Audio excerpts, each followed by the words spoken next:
Good evening and welcome to the class. परमेश्वर का शुक्र है कि काफ़ी दिनों बाद ये क्लास को हम दोबारा स्टार्ट कर पा रहे हैं। आइए सबसे पहले परमेश्वर के धन्यवाद के लिए हम प्रार्थना में जाएंगे। खुदावंद हमारे आसमानी बाप, हम तेरा शुक्र तेरा धन्यवाद करते मेरे जिंदा परमेश्वर खुदावंद। इस क्लास में मेरे पिता परमेश्वर जितने भी स्टूडेंट्स मेरे पिता परमेश्वर मेरी आवाज़ को सुनते मेरे पिता परमेश्वर तेरी आत्मिक स्तर में बढ़ने वाले हो सके मेरे जिंदा परमेश्वर खुदावन। तेरी किंगडम रियलिटीज़ को जानकर खुदावन तुझ में निरंतर बढ़ सके मेरे पिता परमेश्वर खुदावन। मुझे बोलने वाली ज़ुबान देना खुदावन और सबको खुदावन सुनने वाली बुद्धि और ज्ञान देना मेरे पिता परमेश्वर और समझने का ज्ञान देना मेरे पिता परमेश्वर खुदावन। सारी आदर और महिमा तुझे यीशु के नाम से, आमीन। Praise the Lord. Once again सब लोगों का मैं स्वागत करता हूं परमेश्वर के नाम से, परमेश्वर के अभिषिक्त नाम से आप सब लोगों का स्वागत। और परमेश्वर के नाम से जो चीज़ों को हम आज सीखने जा रहे हैं वो हम हेडिंग दे सकते हैं कि किंगडम ऑफ गॉड कल्चर क्या होता है।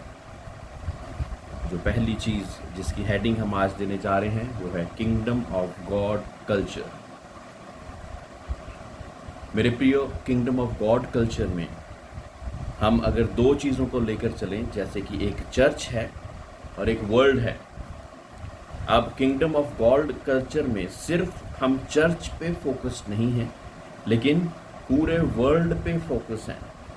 फॉर एग्जांपल, बहुत सी मर्तबा हमने देखा कि पास्टर्स लोग या परमेश्वर के लीडर्स लोग एक गलती कर बैठते हैं। वो सिर्फ और सिर्फ अपने चर्च को बढ़ाना, अपनी कलीसिया को बढ़ाना और अपने ही लोगों को और हमारा चर्च अच्छा है बोलकर यही चीज़ों को सिखाने की कोशिश करते रहते हैं और ये सोचते कि हमारा चर्च दूसरे चर्च से उत्तम है। मेरे प्रियो, अपने चर्च को बढ़ाना बहुत अच्छी बात है। मैं कहता हूँ कि बहुत अच्छी रीति से बढ़ाइए। आप फास्टिंग प्रेयर में, दुआओं प्रार्थना में अपने लोगों को ज़रूर लेके जाइए, लेकिन ऐसा नहीं कि आप अपने चर्च के साथ कंपैरिजन दूसरे चर्चेस का करते जाएं और ये कहें कि हमें वो चीज़ों से परमेश्वर ने भरा है जो चीज़ें बाकी किसी चर्च में नहीं पाई जाती। तो वो सिर्फ आपका फोकस आपके अपने चर्च पे ही नहीं, लेकिन एक किंगडम को एस्टैब्लिश करने के लिए होना चाहिए। बहुत से कम लोग हैं जो कि परमेश्वर के किंगडम को कैसे बढ़ाना है उसकी ओर ध्यान दे रहे हैं, रेदर देन अपने चर्च को ही बढ़ाना कैसे है उसकी ओर ध्यान देने के। फॉर एग्जांपल, बहुत से अट्रैक्शंस लोग लेके आ जाते हैं। आज के दिनों में बहुत से अट्रैक्शंस, जैसे कि अलग अलग तरह के सॉन्ग्स, अलग अलग तरह के डांसेस, अलग अलग तरह की ऐसी चीज़ें जिस वजह से यूथ और बहुत से लोग अट्रैक्ट हो जाएं। लाइट्स ऐसे ऐसे यूज़ करते हैं कि लोग अट्रैक्ट होते जाएं कि ये चर्च तो बिल्कुल डायनेमिक है, ये लेटेस्ट चर्च है, ऐसी चीज़ें। लेकिन अगर आत्मिक स्तर पे देखा जाए तो वो किंगडम कॉन्शियस नहीं, लेकिन सिर्फ और सिर्फ वो ग्लैमर और वो सारी चीज़ें जो कि हमें फिल्म इंडस्ट्री में भी मिल जाएंगी। लेकिन परमेश्वर के चर्चेस में जो मेन फोकस है परमेश्वर की राज्य की बढ़ोतरी, किंगडम ऑफ गॉड कल्चर में हमारे परमेश्वर की राज्य की बढ़ोतरी कैसे होगी, सबसे पहला हमारा जो फोकस है वही होना चाहिए। तो हमारे लिए सिर्फ चर्च ही हमारा दायरा नहीं है, लेकिन पूरा वर्ल्ड हमारा दायरा है। फिलिपियों की 2:5 में हम पढ़ें, 2:5 में ऐसे लिखा, जैसा मसीह का स्वभाव था वैसा ही तुम्हारा भी स्वभाव हो। मेरे प्रियो, जब परमेश्वर यीशु मसीह दुनिया में थे, क्या उन्होंने कोई ऐसी बात करी कि जिस वजह से सारा का सारा फोकस यही रहे कि मेरे एक छोटा सा झुंड है, मैं उसी को बढ़ाना चाहता हूँ, एक छोटा सा स्तर है, दायरा उतना ही है जिसके ऊपर मैं वर्कआउट करना चाहता हूँ।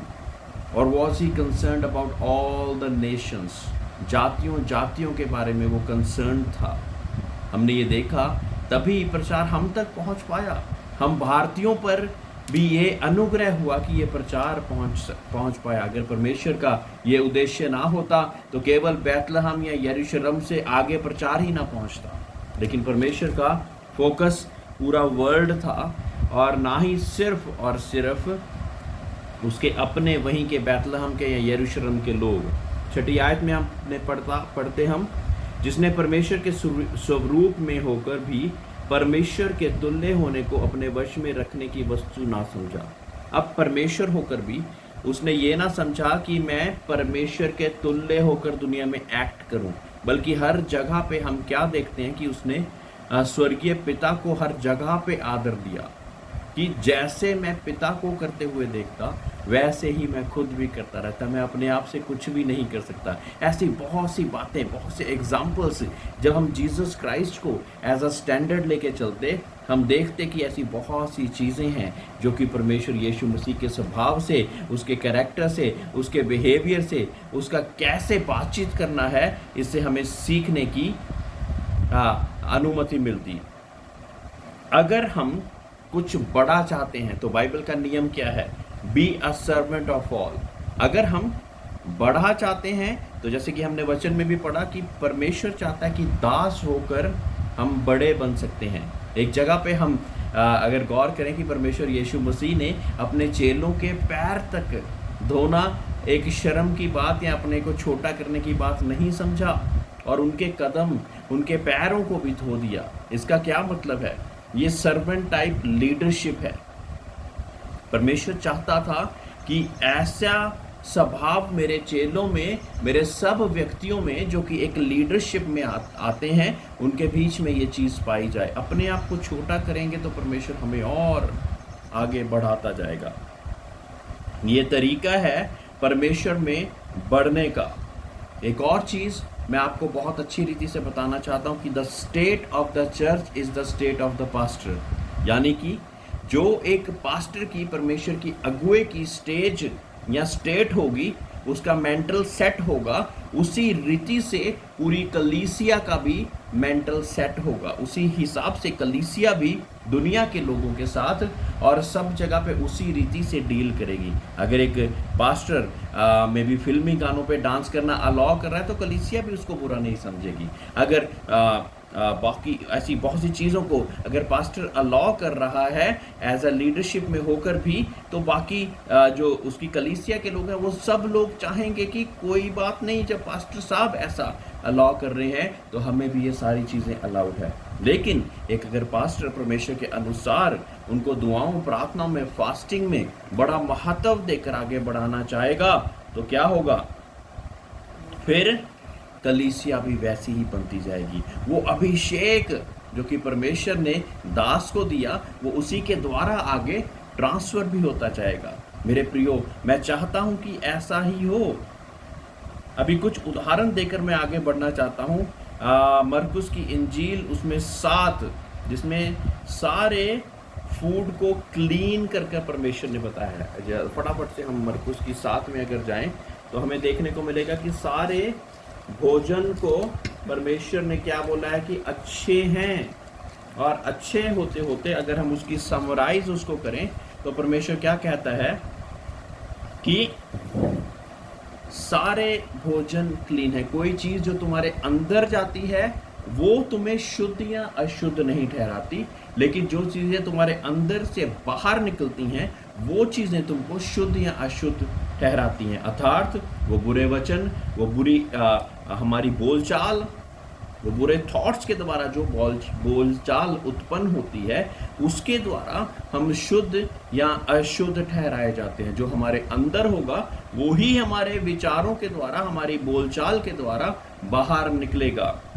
मैं परमेश्वर से दुआ करता कि जो भी सुनने वाले हैं उनके विचार परमेश्वर के नाम से शुद्ध होते जाएं और उसी हिसाब से वो अपनी बातचीत का सिमरन करें, उसी हिसाब से बातचीत भी उसी हिसाब से करते रहें।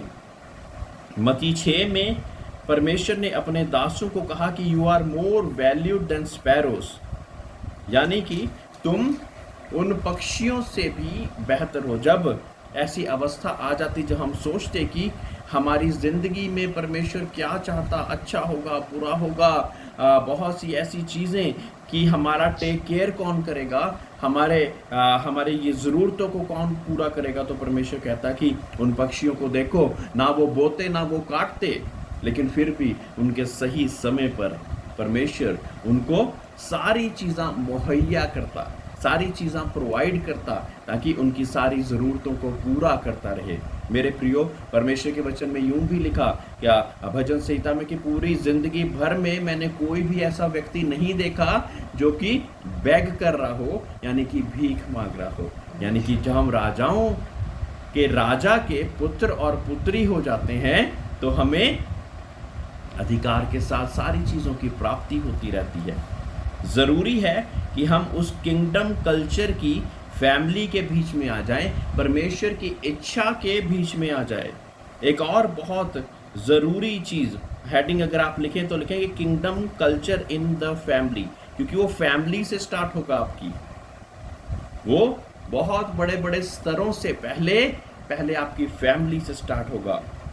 ऐसा ना हो कि आपका हस्बैंड, आपकी वाइफ, आपके बच्चे ये कह सकें कि इसके कारण मैं आज दुआ नहीं कर पाया, इसके कारण मैं परमेश्वर से दूर हूँ, इसके कारण मैं परमेश्वर की नज़दीकी में नहीं बढ़ पाया। हालांकि अगर मैं दूसरी रीति से आपको बताऊं कि सबने अपना अपना हिसाब देना है, लेकिन मेरे प्रियो, हमें बहुत ज़्यादा सावधान रहना है।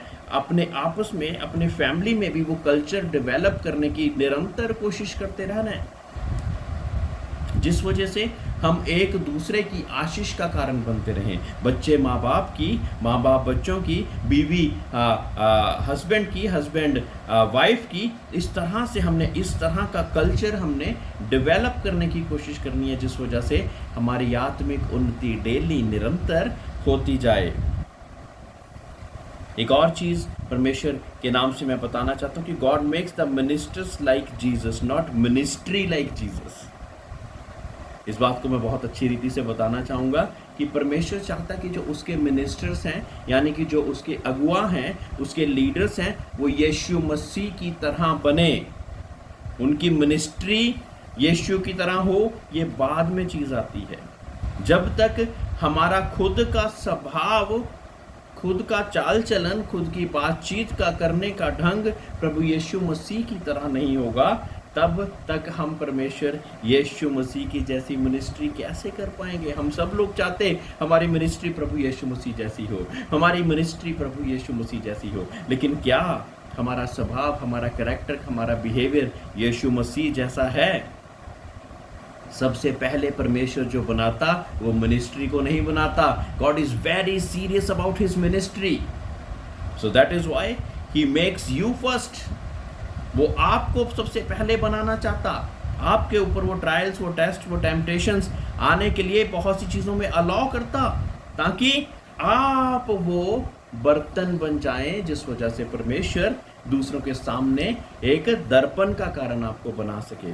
मेरे प्रियो, पहले मिनिस्ट्री नहीं, पहले परमेश्वर आपको बनाएगा, फिर उसके बाद मिनिस्ट्री को बनाएगा। जब तक आपको नहीं बनाएगा तब तक मिनिस्ट्री को कैसे बनाएगा? यूहन्ना 3:16 में परमेश्वर ने जगत से ऐसा प्रेम रखा कि अपना इकलौता पुत्र दे दिया, ताकि जो कोई उस पर विश्वास लाए वो नाश ना हो परंतु अनंत जीवन पाए। मेरे प्रियो, यहाँ पे प्यार के बारे में परमेश्वर बताना चाह रहे हैं। किस रीति से परमेश्वर के अनुसार हमें प्यार कितना करना है कि अपना इकलौता पुत्र तक परमेश्वर ने दे दिया कि उस पर जो कोई विश्वास लाए वो नाश ना हो परंतु अनंत जीवन की प्राप्ति करता जाए। मेरे प्रियो, फिर हम अगर नूहा के पुत्रों के बारे में जाने, कुछ चीज़ों को मैं फटाफट से गो थ्रू होऊंगा। और एक्ट्स में ये वर्सेस को नोट डाउन कर लें आप। 9 की 15 और 16 आयत में पौलुस कैसे कन्वर्ट हुआ, इसके बारे में हमें जानकारी मिलती है, और उस बारे में भी कि किस तरह से परमेश्वर ने उसकी सेवकाई को शुरू करवाया। इस तरह से हमने जब एक बार परमेश्वर का दर्शन पा लिया, एक बार परमेश्वर के कार्य को हमने अपने जीवन में देख लिया, तो हमें उसके बाद रुकना नहीं है, लेकिन लगातार परमेश्वर की ही बातों में आगे बढ़ते जाना है। Praise the Lord. और खुदावंद हमारी इन बातों के द्वारा ही हमें आगे की आगे हमें ब्लेस करते जाएंगे। गलातियों 2 की 11 में परमेश्वर कुछ एक भेद की बात हमें बताना चाह रहे हैं। गलातियों 2:11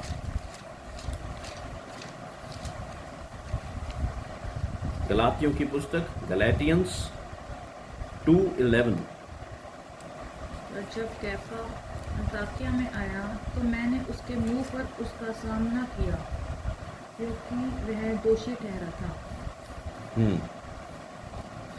सो परमेश्वर एक बोल्डनेस की आत्मा के बारे में यहाँ पे बता रहा है कि जब परमेश्वर की आत्मा हमारे ऊपर कार्य करना शुरू हो जाती है तो बोल्डली हम कैसे बहुत सी चीज़ों का हाँ या ना कहना सीख जाते हैं, क्योंकि हम केवल लोगों को खुश करने के लिए नहीं लेकिन परमेश्वर को खुश करने के लिए। याद रहे हमारा हेडिंग है kingdom culture, not our own culture, not our own church culture, but it is kingdom culture. Praise lord. इफिसियों में 2:15 आयत,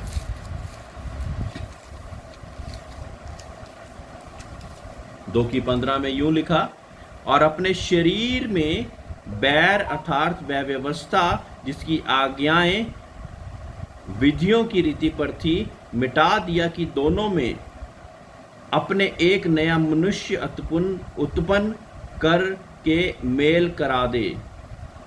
मेरे प्रियो, जब परमेश्वर हमको बनाता है तो व्यवस्था के अनुसार नहीं, क्योंकि हम अब एक नए कवनेंट में हैं तो हमने परमेश्वर के अनुसार एक नए स्वभाव के अनुसार जिसकी पूरी नींव प्यार के ऊपर रखी हुई है, नए ऐदनामे की पूरी नींव प्यार के ऊपर रखी हुई है, इस हिसाब से हमने अपने किंगडम कल्चर को एस्टैब्लिश करते जाना है। मेरे प्रियो, प्रोफेटिकली परमेश्वर हमें इसी रीति से बढ़ाता जाएगा। अब अगर हम जानना चाहें कि who is a profit of God, तो अ प्रॉफिट परमेश्वर का है जो कि परमेश्वर की नजर से दूसरे के जीवन की उन चीजों को देख पा रहा जिन चीजों को परमेश्वर दिखा रहा है। Praise Lord. वंस अगेन मैं बताना चाहता हूं कि परमेश्वर की नजरों से उन चीजों को देखना जिन चीजों को परमेश्वर दिखाना चाह रहे हैं, उन चीजों को देखना, और उसके बाद वो वॉइस ऑफ गॉड आपके बीच में से निकलेगी। आप एक तरह से एक माउथ पीस होगे। एक माइक होता है ना, एक जो माइक है वो कुछ और नहीं बोल सकता। अगर मैंने एक माइक लगाया हुआ है और मैं कुछ और बोलूं और माइक में से कोई और आवाज निकले तो वो एक प्रोफेटिक वॉइस नहीं हुई, वो मेरी एक प्रोफेटिक वॉइस नहीं हुई। तो खुदा की वॉइस को बिना किसी दाएं या बाएं बोलते हुए जो कुछ परमेश्वर ने बोला उसी रीति से उस चीज का बयान लोगों के बीच में कर देना, यही है एक प्रोफेटिक कॉलिंग, जो कि परमेश्वर की एक प्रोफेटिक कॉलिंग है। मेरे प्रियो, ये एक बहुत ज्यादा जबरदस्त या खतरनाक रेल्म भी कह सकते हैं, ऐसा स्तर जहां पे आप एक स्पिरिचुअली एक ऐसी जगह पे एक्सेस आपको मिल गया है, एक्सेस मिल गया है जहां से आप परमेश्वर की उन चीजों को, उन अच्छी चीजों को वहां से लेकर दुनिया के बीच में जैसा परमेश्वर चाहता वैसे बोलते जा रहे हैं। वंस अगेन, जो एक्सेस आपको मिला है, एक स्पिरिचुअल रेल्म का एक्सेस मिला है, एक आत्मिक स्तर का एक्सेस मिला है, जहां से आप पवित्र आत्मा की अगुवाई से, याद रहे, पवित्र आत्मा की अगुवाई से उन चीजों का बयान कर पा रहे हैं जो कि परमेश्वर के द्वारा बोली गई हैं, कही गई हैं दूसरे के जीवन के लिए, जिस वजह से उसकी आत्मिक उन्नति हो सके। इन केस आप उस रेलम को एक्सेस करके पवित्र आत्मा का सहारा ना लेते हुए कुछ और चीजों का भी सहारा लेना सीख जाएं तो उसको विचक्राफ्ट बोला जाता है या एक डेमन वर्ल्ड बोला जाता है। बिकॉज आप किसी के जीवन में ऐसा प्रभाव डाल रहे हैं जो कि पवित्र आत्मा की सहायता से नहीं, लेकिन एक दुष्ट की सहायता से एक ऐसे रेलम पे आप एक्सेस कर रहे हैं जहां पे कुछ भी आपको मिल सकता, लेकिन कुछ भी आपने बोलना नहीं है। आपको अगुवाई केवल और केवल पवित्र आत्मा के द्वारा ही होनी चाहिए। सामर्थ परमेश्वर की हमारे बीच में से कार्य करनी चाहिए।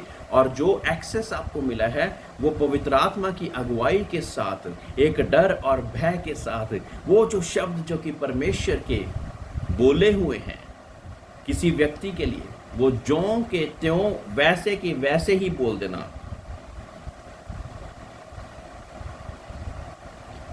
चर्च में अगर देखें कि एक प्रॉफिट का, एक परमेश्वर के भविष्यवक्ता का क्या काम है, it is to communicate with heaven and communicate with God. परमेश्वर के स्वर्ग के साथ कम्युनिकेट कर कर, परमेश्वर के साथ खुद कम्युनिकेट कर कर,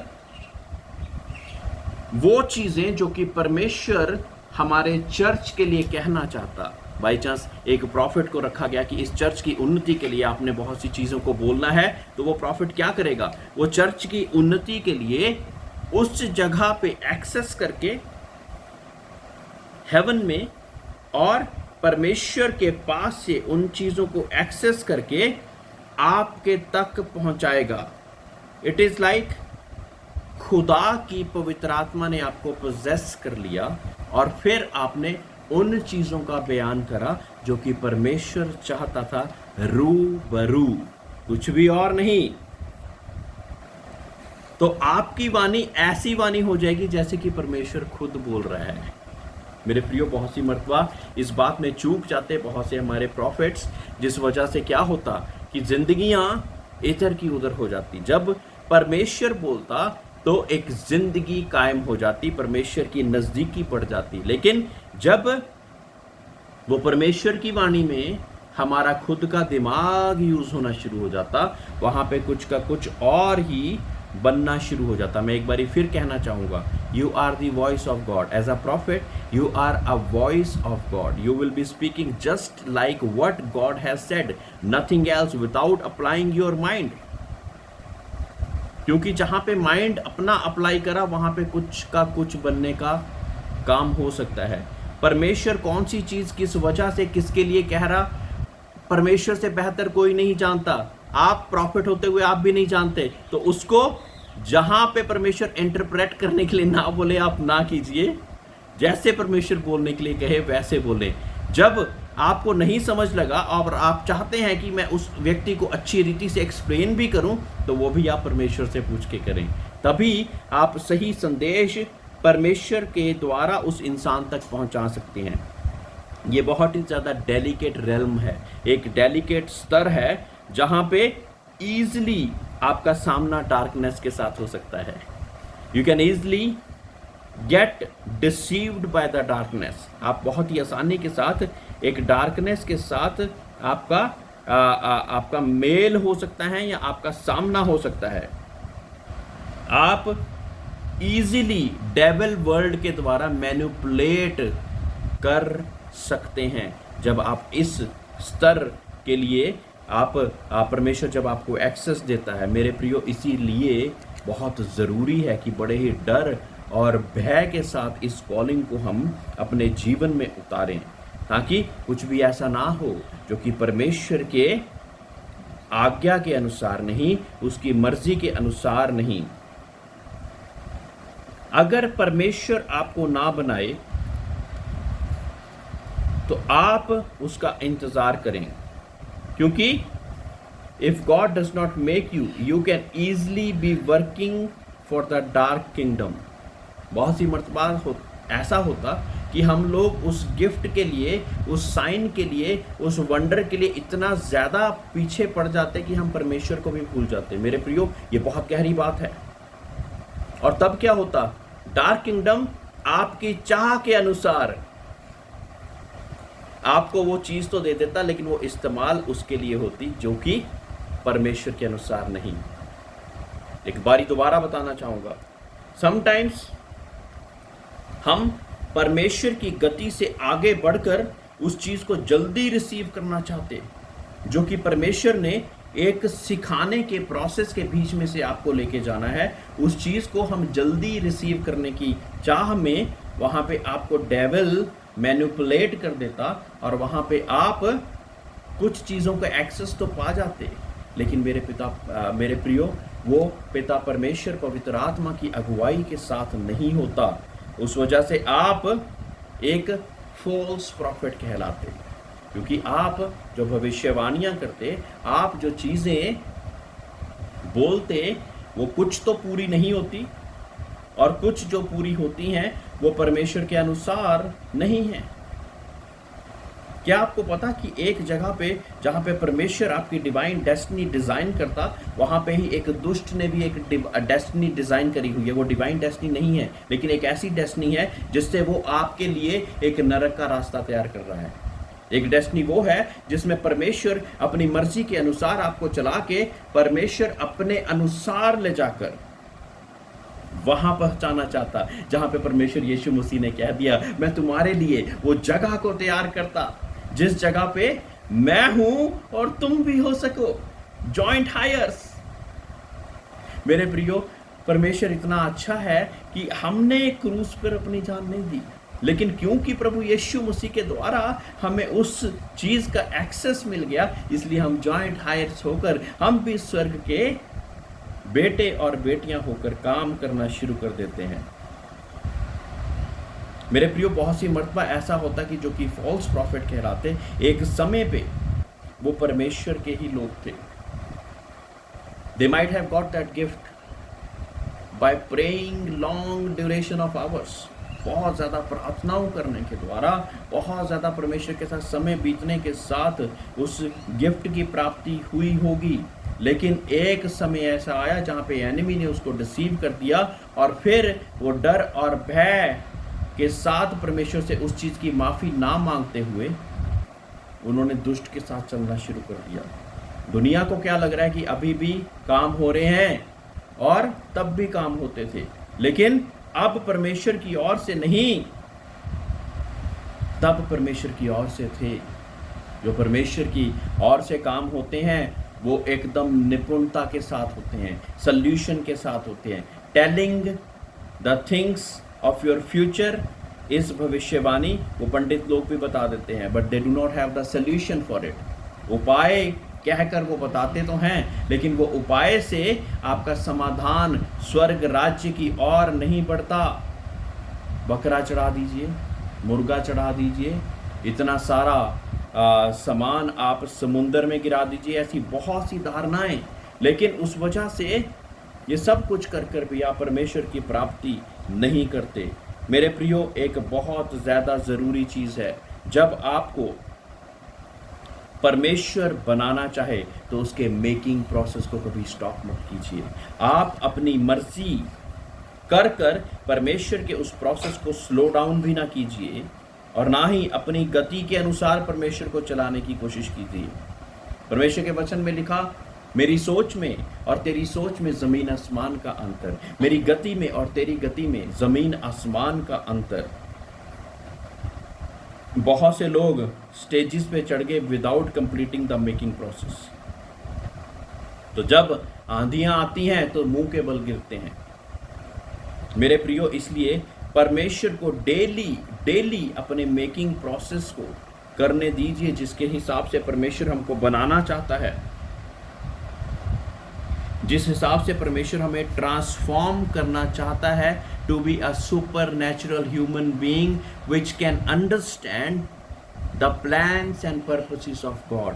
मेरे प्रियो, आप ये सोच सकते हैं कि हम परमेश्वर की युक्तियों को इतनी आसानी से समझ सकते हैं, जिसने एक शब्द के द्वारा एक सूरज को बना दिया। पूरी साइंस लगा दो, एक शब्द के द्वारा सूरज कैसे बनता है बता नहीं पाएंगे। एक इंसान इतनी कॉम्प्लिकेट चीज़ बनाई है कि एक आँख की स्टडी करने लग जाए तो पता नहीं कितना समय लग जाए कि ये आँख कैसे बनाई जाती है। जो चीज़ परमेश्वर ने बना दी उसको डुप्लीकेट करने की आज तक साइंटिस्ट ट्राई कर रहे हैं, लेकिन it's not easy, it is not easy. तो आप सोचिए कि हम उसकी गति के अनुसार और परमेश्वर के अनुसार जब चलने की कोशिश करते, तो क्या हम एकदम से आसानी से सोचें कि हमारा ये सारा काम एकदम से हो जाएगा, हम एकदम से ट्रांसफॉर्म हो जाएंगे 3 महीने की ट्रेनिंग में, 6 महीने की ट्रेनिंग में, 2 साल की ट्रेनिंग में? क्या ऐसा हो सकता है? बहुत मुश्किल है। मेरे प्रियो, जिंदगियां लग जाती परमेश्वर के अनुसार चलने के लिए, उसके अनुसार कार्य करने के लिए। परमेश्वर की ट्रांसफॉर्मेशन प्रोसेस आपको डीपर डीपर यानी कि और गहराई में लेती जाएगी। और उसका मेन मकसद क्या है? परमेश्वर अपनी गहराई में क्यों लेके जाना चाहता? ताकि आप परमेश्वर के दिल को समझें। परमेश्वर का दिल, परमेश्वर का माइंड क्या है, वो क्या सोचता, किस चीज को कैसे करना चाहता। हम कुछ चीजों को सामने जब देखते तो हमें लगता कि ये चीज वाकई ऐसी है तो ये बुरी ही है, लेकिन उसके पीछे क्या मकसद है ये हम जान ही नहीं पाते। परमेश्वर ऐसी चीजों को हमारे सामने डिसर्न करने के लिए हमें वो शक्ति देना चाहता। मेरे प्रियो, जब तक हम परमेश्वर के दिल को नहीं जानेंगे, उसके माइंड को नहीं जानेंगे, तो हम परमेश्वर की उन बातों को लोगों को कहने से गलती कर सकते। लेकिन जब हम परमेश्वर के दिल को, परमेश्वर के माइंड को जान सकते हैं, तब ही हम वो कर पाएंगे जो कि परमेश्वर हमसे कराना चाहता। जब हम परमेश्वर के दिल को जानना शुरू कर देंगे तो मेरे प्रियो, कुछ बातें आपके जीवन में होंगी। मैं बताना चाहता हूँ, जब आप ये स्टार्ट प्रोसेस करेंगे, ये बहुत अच्छी बात है, तो आपको लोगों की प्रॉब्लम्स के लिए आपको बोझ मिलना शुरू हो जाएगा। Please right it down. जो उनकी प्रॉब्लम्स हैं, उनके लिए बोझ मिलना शुरू होगा। ऐसा ही नहीं कि हम किसी की प्रॉब्लम देखकर, सुनकर चुपचाप बैठे रहेंगे। बहुत से लोग ऐसे हैं, लेकिन परमेश्वर आपको उन लोगों की प्रॉब्लम्स को हल करने का बोझ देगा। उन प्रॉब्लम्स की गहराई तक पहुंचने के लिए आपको बोझ देगा। मेरे प्रियो, बिना प्यार के और बिना बोझ के जिंदगियां नहीं बदली जा सकती। और परमेश्वर क्या चाहता कि जिंदगियां बदलें, परमेश्वर की नज़दीकी में लोग खींचते जाएं। मैं दोबारा बताना चाहूँगा, जब ये स्टार्ट होगा, ये प्रोसेस परमेश्वर का, आपकी मेकिंग का प्रोसेस स्टार्ट होगा, तो आपको परमेश्वर कुछ कुछ बोझ देना शुरू होगा। किसी व्यक्ति के लिए बोझ देगा, किसी झुंड के लिए बोझ देगा, हो सकता है फिर किसी चर्च के लिए बोझ दे, फिर किसी गांव के लिए बोझ दे, फिर किसी नेशन के लिए बोझ दे, फिर किसी कंट्री के लिए बोझ दे। मेरे प्रियो, ऐसे परमेश्वर का वो स्तर आपके जीवन में बढ़ता जाएगा। नेक्स्ट हेडिंग जिसके सामने हम लिखेंगे डिवाइन पुल एंड अट्रैक्शन।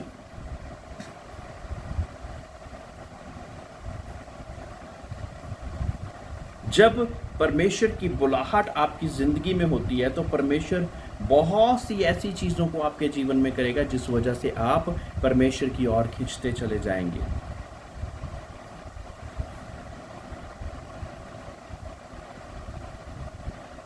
परमेश्वर बहुत सी ऐसी चीजों को करेगा जिस वजह से आप परमेश्वर की ओर खींचते चले जाएंगे। फॉर एग्जाम्पल, परमेश्वर आपको कुछ गिफ्ट्स, छोटे छोटे गिफ्ट्स कुछ देने शुरू करेगा। स्पिरिचुअल गिफ्ट्स की बात कर रहा हूं मैं। और कई बारी परमेश्वर आपको ड्रीम्स दिखाने शुरू करेगा। कई बारी परमेश्वर आपको विजन्स दिखाने शुरू करेगा, जिसमें आप डेमन्स को कास्ट आउट कर रहे हैं, किसी के लिए प्रार्थना कर रहे हैं। कई बारी आपको ऐसा विजन या ड्रीम आएगा जहाँ पे आप किसी के लिए प्रार्थनाएं कर रहे हैं। ये एक आपका मेकिंग प्रोसेस का स्टार्ट प्रोसेस है, जिस वजह से एक डिवाइन पुल आपको लगेगा कि मेरे जीवन में परमेश्वर की कोई तो बुलाहट है, जिस वजह से ये सारी चीज़ें मेरी ज़िंदगी में आती जा रही हैं।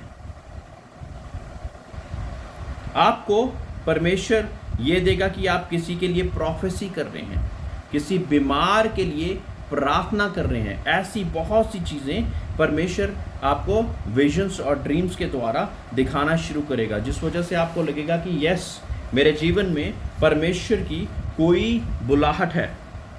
गिनती 12 की 6। गिनती 12 की 6।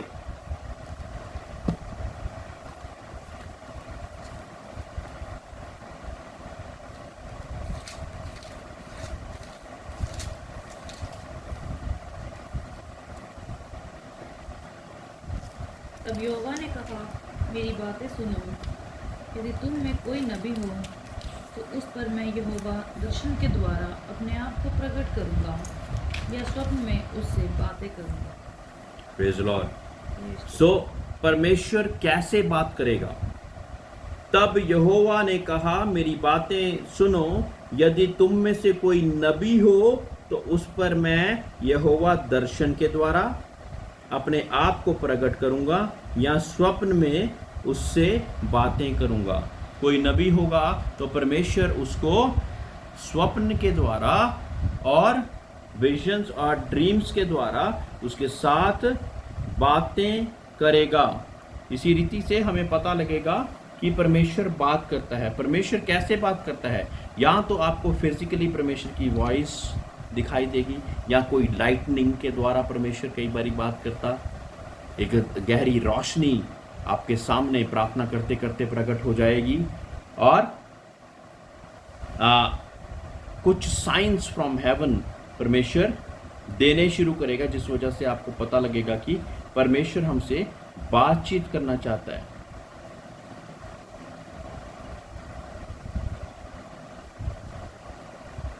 परमेश्वर बहुत सी मर्तबा आपको डायरेक्टली विजिट शायद ना करे, शायद वो शैमुएल की तरह आपको विजिट करे। जैसे शैमुएल को जब वो एली के घर पे था तो बार बार उसको वॉइस आ रही थी और वो जान ही नहीं पा रहा था कि ये वॉइस किसकी है। और बाद में 2-3 बार मर्तबा जब ऐसा हुआ तो एकदम से उसने कहा कि अब जब आवाज़ आए, एली ने कहा कि अब जब आवाज़ आए तो परमेश्वर को कहना कि तेरा दास हाजिर है, आई एम अवेलेबल, मैं अवेलेबल हूँ, मुझे बता कि तू क्या चाहता है। और तब उस आवाज़ ने आगे का मैसेज उस शैमुएल को दिया। बहुत सी मर्तबा क्या होता कि कोई ड्रीम या विजन जब परमेश्वर की तरफ से आता तो हम उसको सीरियसली नहीं लेते। ड्रीम्स तो बहुत से लोगों को आते हैं, बहुत से लोग सुबह उठते और कहते ओह थैंक यू, सपना ही था, और ऐसे सोच के आगे बढ़ जाते और उस ड्रीम और विजन को सीरियसली नहीं लेते। मेरे प्रियो, आपको आगे जाके ये भी मैं एक चैप्टर में बताऊंगा कि ड्रीम्स और विजन्स कौन से परमेश्वर की तरफ से हैं और कौन से दुष्ट की तरफ से हैं। जो कि परमेश्वर की ओर से हैं उनको आपको बहुत ज़्यादा सीरियसली लेने की ज़रूरत है, because that can contain divine messages for you.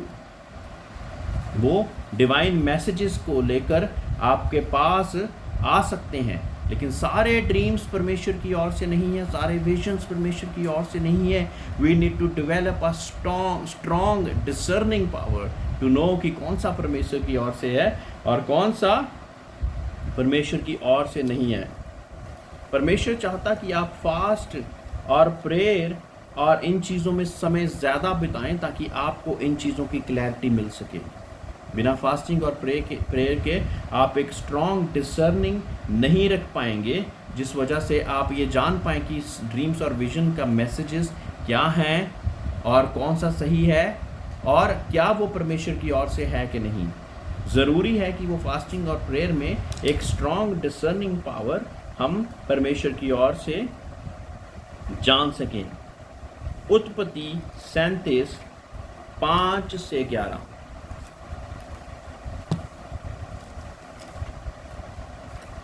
उत्पत्ति 37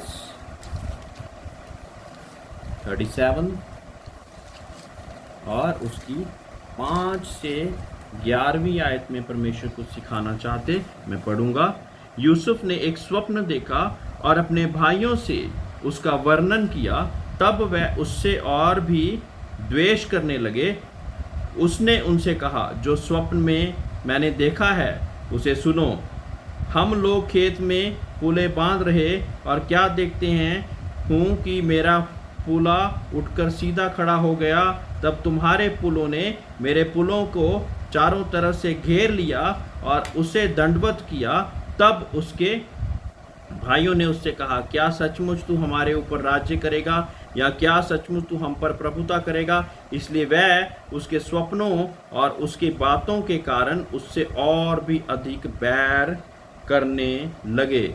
फिर उसने एक और स्वप्न देखा और अपने भाइयों से उसको भी वर्णन किया। सुनो, मैंने एक और स्वप्न देखा है कि सूर्य और चंद्रमा और 11 तारे मुझे दंडवत कर रहे हैं। इस स्वप्न का उसने अपने पिता और भाइयों से वर्णन किया। तब उसके पिता ने उसको डांट कर कहा, यह कैसा स्वप्न है जो तूने देखा है? क्या सचमुच मैं और तेरी माता और तेरे भाई सब जाकर तेरे आगे भूमि पर गिरकर दंडवत करेंगे? उसके भाई उससे डहा करते थे, पर उसके पिता ने उसके उस वचन को स्मरण रखा। मेरे प्रियो, इसी रीति से परमेश्वर बहुत से ऐसे डिवाइन मैसेजेस पहले से हमारी डेस्टिनी के लिए, हमारे लोगों के लिए और कुछ और लोगों के लिए लगातार बताते रहेंगे।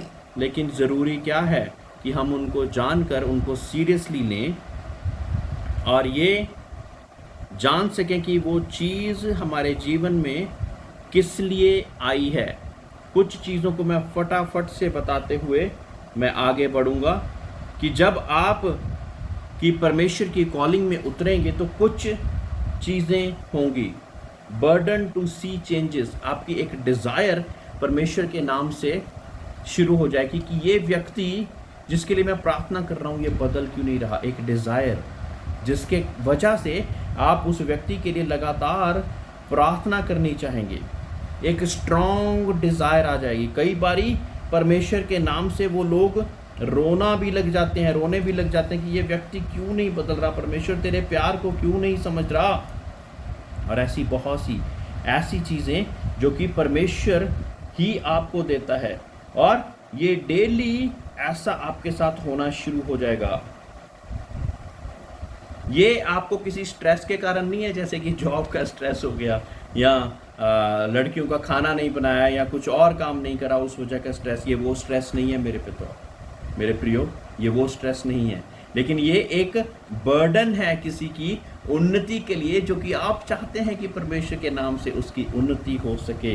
इस कारण आपको ये बर्डन इनसाइड, आपकी आत्मा के अंदर ये बर्डन मिलता है, जिस वजह से आप लगातार उसके लिए प्रार्थना करने लग जाते और आप चाहते कि वो व्यक्ति बदल जाए, वो चर्च बदल जाए, वो मेरा भाई या बहन बदल जाए, वो व्यक्ति जो कि बीमार है वो चंगा हो जाए।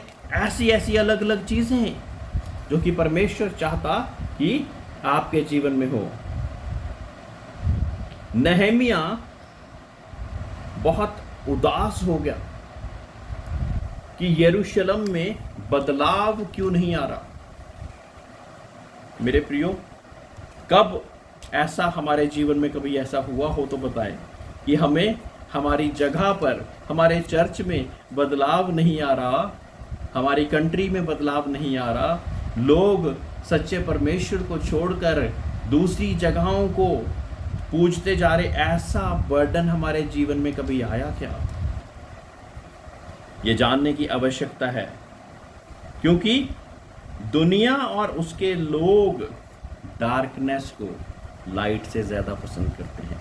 दोबारा बताना चाहूँगा, अंधकार की बातों को ज्योति की बातों से ज़्यादा पसंद करते हैं। वो चाहते कि कैसे उनके शरीर को अच्छा लगे। आपको कैसा लगता है जब लोग आपके सामने मर जाते हैं? तो कैसा लगता है? अगर आप परमेश्वर के द्वारा बुलाए गए हैं तो जो व्यक्ति परमेश्वर के बिना मर गया है, मेरे प्रियो, आपको दुख होगा कि वी लॉस्ट वन सोल। एक व्यक्ति को हमने खो दिया, एक व्यक्ति को हमने खो दिया। क्योंकि आप चाहेंगे कि परमेश्वर के नाम से वो व्यक्ति बदल गया होता, फिर उसकी मृत्यु होती तो वो स्वर्गराज को ग्रहण कर पाता। उस व्यक्ति बीमारी में ही मर गया, बिना परमेश्वर के वचन को सुने, आपको दुख होगा, क्योंकि आप चाहते थे कि वो व्यक्ति का बदलाव हो जाए और फिर परमेश्वर उसको चाहे जिंदा रखे चाहे मरे।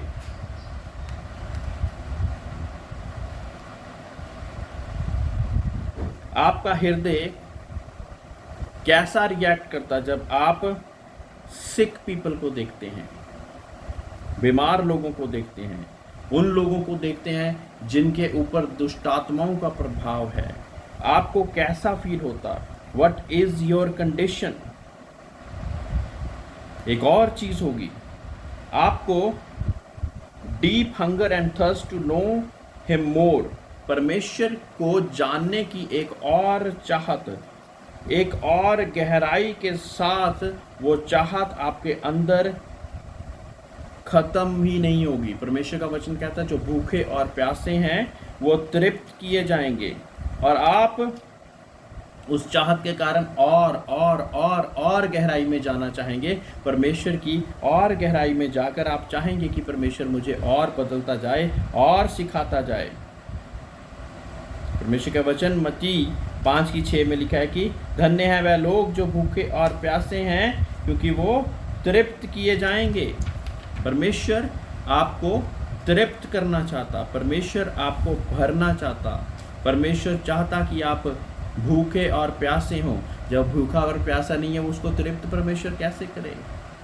अपने आप से पकड़ पकड़ के परमेश्वर तृप्त करना नहीं शुरू करता मेरे प्रियो। हमारे अंदर वो भूख और प्यास डेवलप होनी चाहिए, जिस वजह से हम परमेश्वर की चीज़ों को सीखने की वो भूख और प्यास रखें।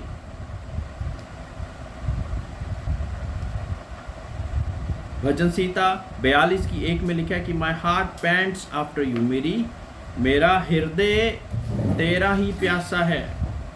और आप बार बार एक और चीज़ होनी शुरू होगी कि आपको सिन से नफरत होती जाएगी। जब सिन से नफरत होगी तो आप खुद तो करेंगे ही नहीं, कोई और कर रहा है तो वो भी आपको अच्छा नहीं लगेगा, और आप राइचसनेस के कार्यों को ही प्यार करते रहेंगे। राइचसनेस के कार्यों को, परमेश्वर की धार्मिकता के कार्यों को ही आप प्रसन्नता से साथ अपने अंदर उसको चाहेंगे कि हमारे अंदर भी वो ही कार्य काम करें। आज की क्लास में इतना ही, और नेक्स्ट क्लास में मैं चाहूँगा कि इन सभी चीज़ों पर गौर करते हुए हम परमेश्वर के साथ और बढ़ने की कोशिश करें। एक छोटी सी दुआ के साथ मैं आज के सेशन को समाप्त करूँगा।